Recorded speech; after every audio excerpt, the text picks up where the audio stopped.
बिस्मिल्लाहिर्रहमानिर्रहीम। आज हम हरी पुर के साथ जो दरियाए सिंध है यहाँ आए हुए थे, तो दरिया के पास आया तो आते ही बुज़ुर्गों का एक अमल याद आया।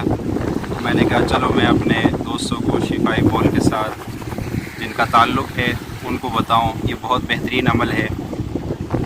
हज़रत शाह हकीम अख्तर साहब रहमतुल्लाह अलैह जो कराची के अंदर थे, उनसे मैंने ये अमल सुना था। उनके जो मुर्शिद थे शाह अब्दुल गनी फूलपुरी रहमतुल्लाह अलैह, उनके बारे में उन्होंने बताया था कि जो है कि उनके जो मुर्शिद थे उन्होंने ये अमल उनको दिया था कि जब आपकी दुआएं कबूल ना होती हो और आप चाहते हो कि मैं ऐसी दुआ करूं, क्योंकि दुआ की कबूलियत में बहुत बड़ी चीज़ जो है वह रिज़्क़ हलाल का होता है कि रिज़्क़ हलाल अगर हमारे जिस्म में जाएगा तो हमारी दुआएं बहुत जल्दी कबूल होगी।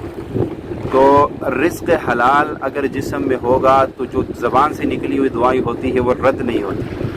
तो उस हवाले से वो फरमाते थे कि हमारे मुर्शिद जब किसी तालाब में या किसी नहर में या किसी, जैसे ये दरिया सिंध है, बहुत बड़ा दरिया है, तो इस तरह का जो है इस दरिया को देखकर मुझे अपने बुज़ुर्गों का वो अमल याद आ रहा है। अगर इस तरह दरिया या नहर या तालाब में आपको जाने का मौका मिले और आपको नहाने का मौका मिले, तो वो फरमाते थे कि अपने सारे कपड़े उतार के अपने जिस्म पे कोई ऐसी लुंगी बांध ली जाए जिससे जिस्म सतर ढका रहे और पानी के अंदर चले जाए। जब आपका सारा जिस्म, सर के अलावा बाकी सारा जिस्म पानी में चला जाएगा, तो आप जो है आपने वो जो लुंगी बांधी हुई है उसको भी उतार देना, क्योंकि आपका पर्दा पानी ने कर दिया, आपका जिस्म नज़र पानी के अंदर नहीं आ रहा है। तो फिर पानी को 2-3 घूंट उसके पी लेना है, तो वो साफ पानी जिस्म में भी चला गया। अब आपके जिस्म पे लिबास भी कोई नहीं है सिवाय पानी के। उसी पानी में डुबकी लगा के फिर अल्लाह से दुआ मांगे तो आपके जिस्म में भी अभी हलाल दरिया का पानी गया है, ऊपर आपके जिस्म पे भी हराम लिबास नहीं है बल्कि दरिया का लिबास है।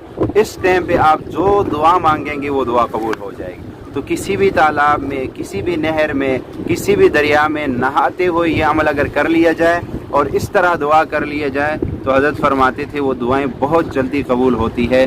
तो आज ये दरिया सिंध का नज़ारा देखकर मुझे ये अमल याद आया, तो मैंने कहा चलो मैं अपने दोस्तों से ये अमल ज़िक्र करूं।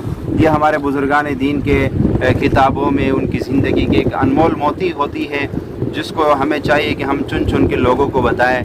शायद हमारे समझ से किसी को फ़ायदा हो जाए और उसके दिल से हमारे लिए दुआएं निकले। अल्लाह हम सब का हामी व नासिर हो। अस्सलामु अलैकुम।